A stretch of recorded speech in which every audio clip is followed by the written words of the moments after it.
My name is Amy. My student number is 1. The title is Teach Every Child About Food. I'm a freshman at NCUE. The name of the speaker is Jamie Oliver.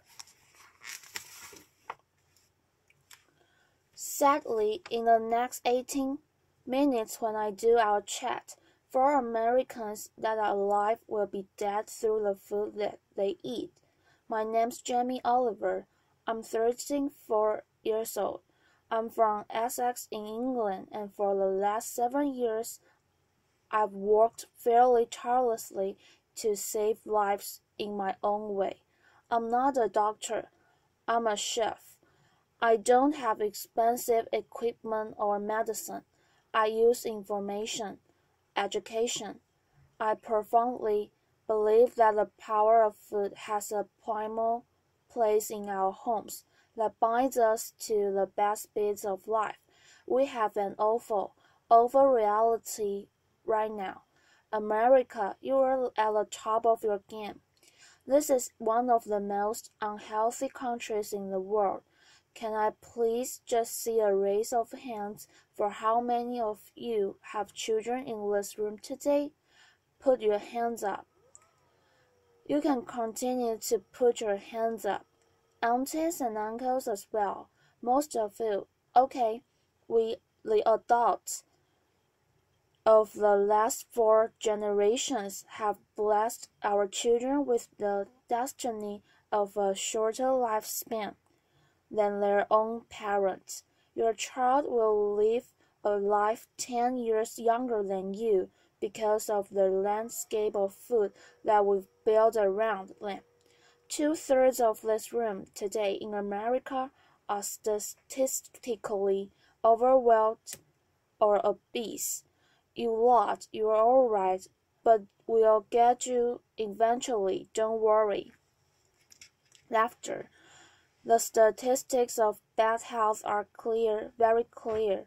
We spend our lives being paranoid about death, murder, homicide, you name it. It's on the front page of every paper, CNN. Look at homicide at the bottom, for God's sake. Right? Laughter, applause. Every single one of those in the red is a diet-related disease. Any doctor, any specialist will tell you that. Fact. Diet-related disease is the biggest killer in the United States right now. Here today, this is a global problem. It's a catastrophe. It's sweeping the world. England's right behind you, as usual. Laughter. I know they were close, but not that close. We need a revolution. Mexico, Australia, Germany, India, China all have massive problems of obesity and bad health. Think about smoking. It costs way less than obesity now. Obesity costs you Americans 10% of your health care bills. $150 billion a year. In 10 years, it's set to double. $300 billion a year. Let's be honest, guys. You haven't got the cash. Laughter. I came here to start a food revolution that I so profoundly believe in. We need it. The time is now. We're in a tipping point moment. I've been doing this for 7 years. I've been trying America for 7 years. Now is the time when it's ripe for the picking. I went to the eye of the storm. I went to West Virginia, the most unhealthy state in America. Or it was last year. We've got a new one this year, but we'll work on that next season. Laughter. Huntington, West Virginia.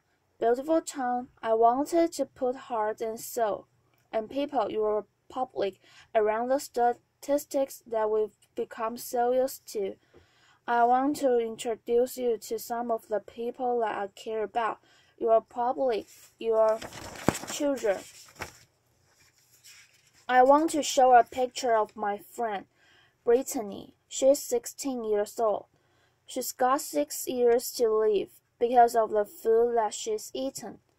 She's the third generation of Americans that hasn't grown up within a food environment where they've been told to cook at home or in school, or her mom or her mom's mom. She has 6 years to live. She's eating her liver to death. Stacy. The Edwards family. This is a normal family, guys. Stacy does her best, but she's third generation as well. She was never told to cook at home or at school. The family's obese. Justin here, 12 years old. He's 350 pounds. He gets bullied. For God's sake. The daughter there, Katie, she's 4 years old. She's obese before she even gets to primary school. Marisa, she's alright. She's one of you. A lot. But you know what? Her father, who was obese, died in her arms. And then the second most important man in her life, her uncle, died of obesity. And now her stepdad is obese. You see, the thing is, obesity and diet-related disease doesn't just hurt the people that have it. It's all of their friends, families, brothers, sisters. Pastor Steve, an inspirational man, one of my early allies in Huntington, West Virginia, he's at the sharp knife edge of this problem. He has to bury the people, okay? And he's fed up with it. He's fed up with burying his friends, his family, his community. Come winter, 3 times as many people die. He's sick of it. This is preventable disease, waste of life. By the way, this is what they get buried in. We're not geared up to do this. Can't even get them out the door, and I'm being serious. Can't even get them there. Forklift. Okay, I see it as a triangle, okay? This is our landscape of food. I need you to understand it. You've probably heard all this before. Over the last 30 years, what's happened that's ripped the heart of this country? Let's be frank and honest. Well, modern-day life. Let's start with the main street. Fast food has taken over the whole country. We know that. The big brands are some of the most important powerful powers in this country. Size. Supermarkets as well. Big companies. 30 years ago, most of the food was largely local and largely fresh.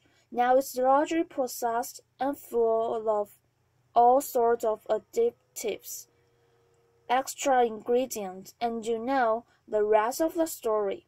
Portion size is obviously a massive problem. Labeling is a massive problem.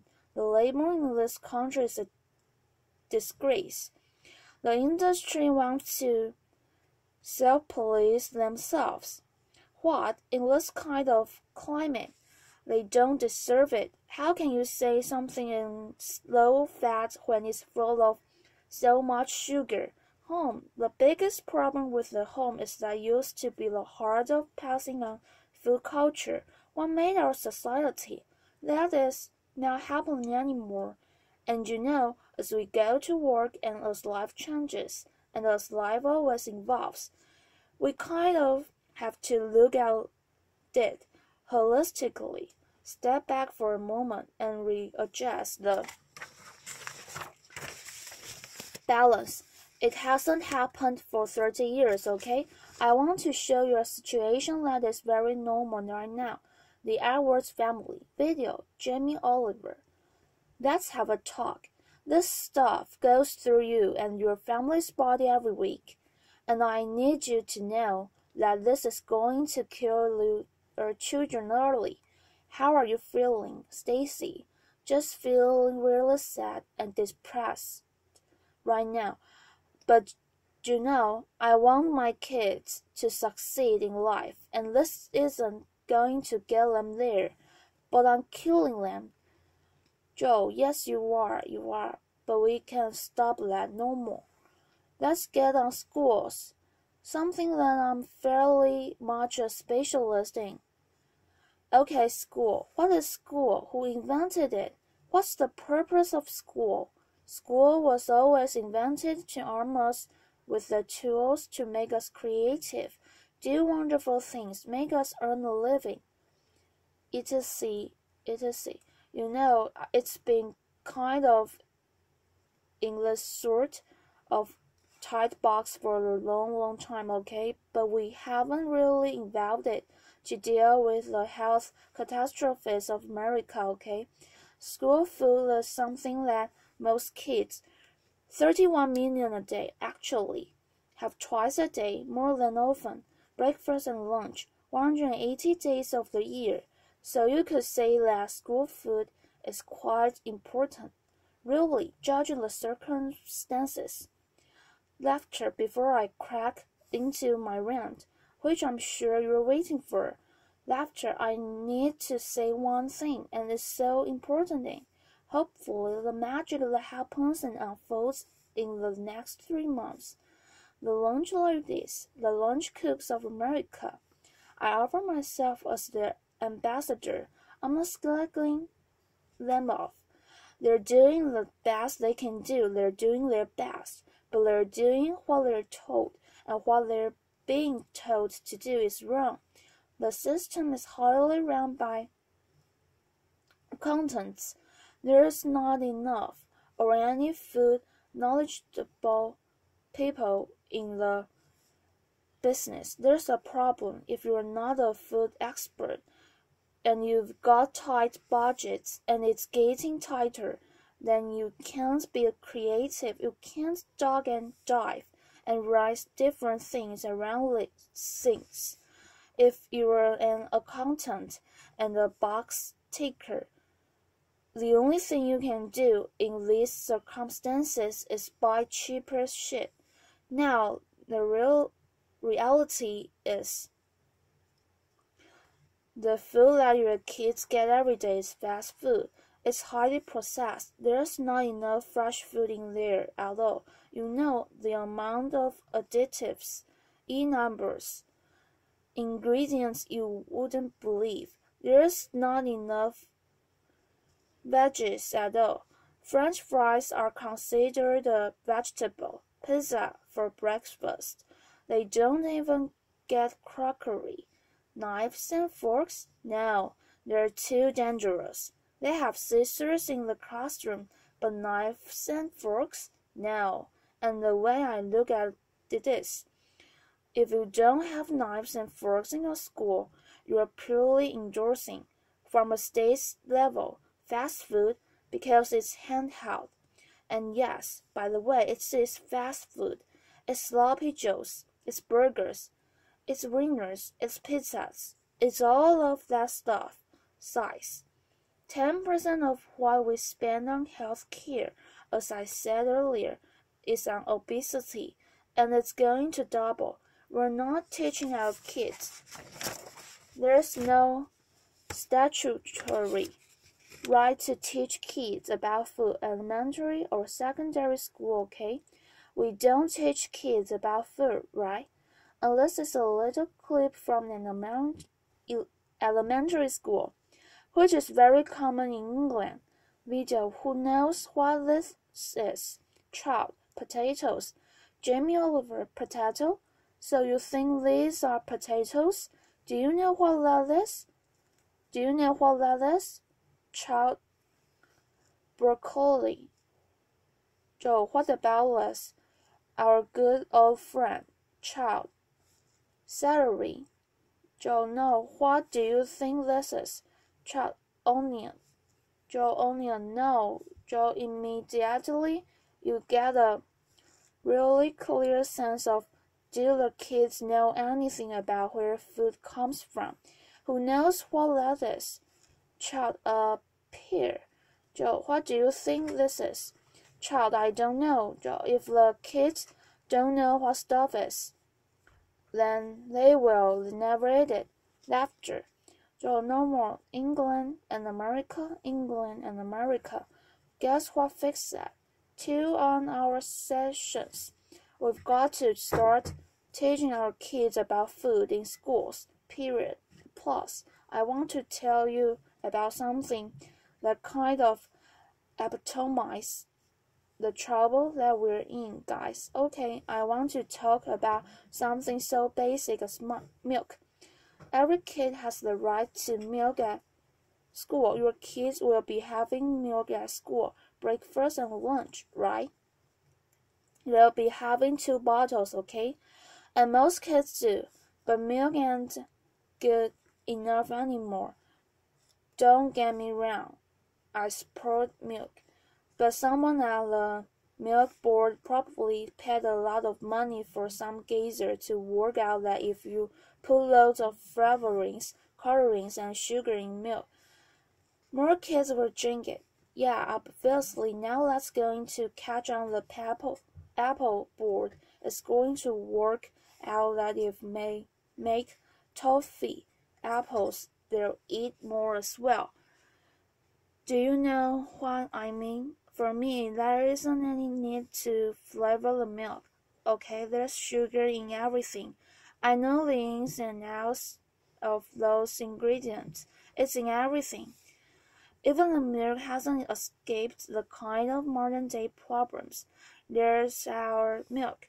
There's our carton. In that is nearly as much sugar as one of your favorite cans of fizzy pop, and they are having 2 a day. So let me just show you. We've got one kid here having, 8 tablespoons of sugar a day. There's your week, there's your mouth. And I'm taking the liberty of putting in just the 5 years of elementary school sugar just from milk. Now, I don't know about your guys, but judging the circumstances, right? Any judge in the whole world would look at the statistics and the evidence, and they would find any government of all guilty of child abuse. That's applause ends. Now if I came up here, and I wish I could come up here today and hand a cure of AIDS or cancer, it would be fighting and scrambling to get to me. All this bad news is preventable. That's the good news. It's very, very preventable. So let's just think about, we got a problem here, we need to reboot. Okay, so in my world, what do we need to do? Here is the thing, right? It cannot just come from one source.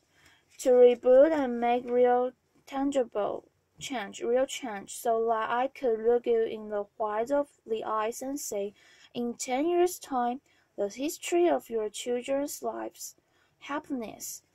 And let's not forget, and you're clever if you eat well. You are going to live longer. All of that stuff, it will look different, okay? So, supermarkets. Where else do you shop so religiously, week in, week out? How much money do you spend in your life in the supermarket? Love them. They just sell us what we want. Alright. They owe us to put a food ambassador in every major supermarket. They need to help us shop. They need to show us how to cook. Quick, tasty, seasonal meals for people that are busy. This is now expensive. It is done in SAM, and it needs to be done across the board in America soon. And quick, the big brands, the food brands, need to put food education at the heart of their businesses. I know. Easier said than done. It's the future. It's the only way. Fast food. With the fast food industry it's very competitive. I've had loads of secret papers and dealings with fast food restaurants. I know how they do it. Basically they've weaned us onto these hits of sugar, salt, and fat, and X, Y, and Z, and everyone loves them, right?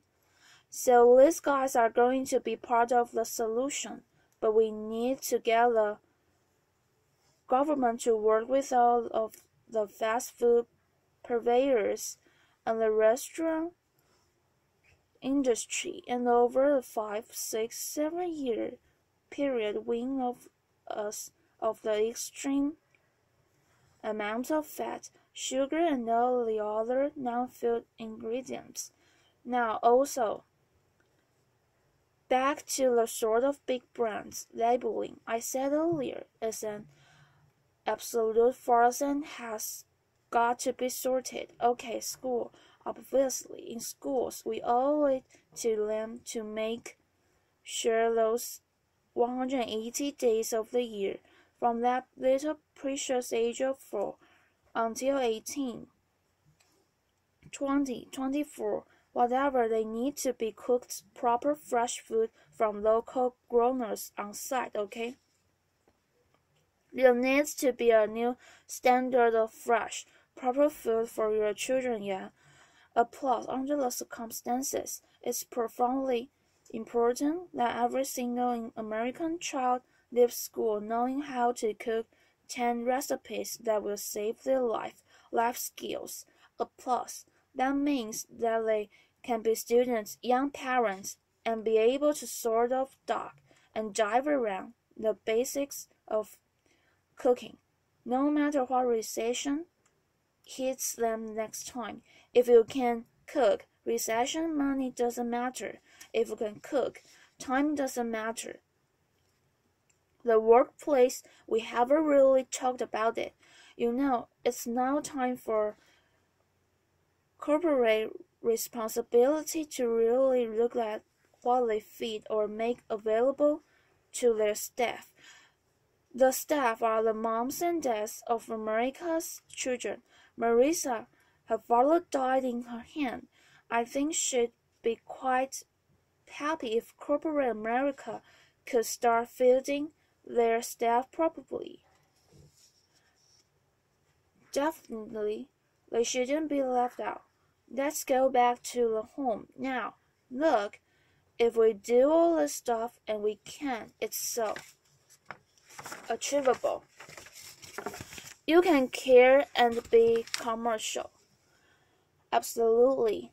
But the home needs to start passing on cooking again, for sure.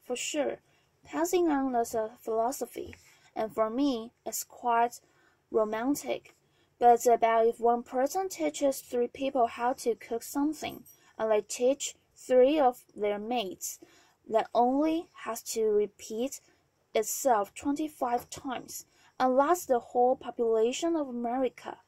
Romantic, yes, but most importantly, it's about trying to get people to realize that every one of your individual efforts makes a difference. We've got to put back what's been lost. Huntington's Kitchen, Huntington, where I made this program. We've got this primetime program that hopefully will inspire people to really get on this change. I truly believe that change will happen. Huntington's Kitchen, I worked with the community. I worked in the schools. I found local sustainable funding to get every single school in the area from the junk onto the fresh food, 6.5 grand per school. Applause. That's all it takes. 6.5 grand per school. The kitchen is 25 grand a month, okay? This can do 5,000 people a year, which is 10% of their population. And it's people on people, you know, it's local cooks teaching local people. It's free cooking lessons, guys, in the main street. This is real, tangible change around America. If we just look back now, there is plenty of wonderful things going on. There is plenty of beautiful things going on. There are angels around America doing great things in schools, farm to school. Setups, garden setups, education. There are amazing people doing this already. The problem is they all want to roll out what they're doing to the next school, but there's no cash. You need to recognize the experts and the angels, quickly identify them, and allow them to easily find the resource to keep rolling out what they're already doing and doing well. Businesses of America needs to support Mrs. Obama to do the things that what she wants to do. Applause. And look, I know it's weird having an English person standing here before you talking about all this. And I can say is I care, I'm a father, and I love this country. And I believe truly, actually, that if change can be made in this country, beautiful things will happen around the world. If America does it, other people will follow. It's incredibly important. Audience, yeah, applause. When I was in Huntington, trying to get a few things to work when they weren't, I thought if I had a magic wand, what would I do? And I thought, you know what? I'd just love to be put in front of some of the most amazing movers and shakers in America. And a month later, Ted phoned me up and gave me this award. I'm here, so my wish. Dyslexic. So I'm a bit slow.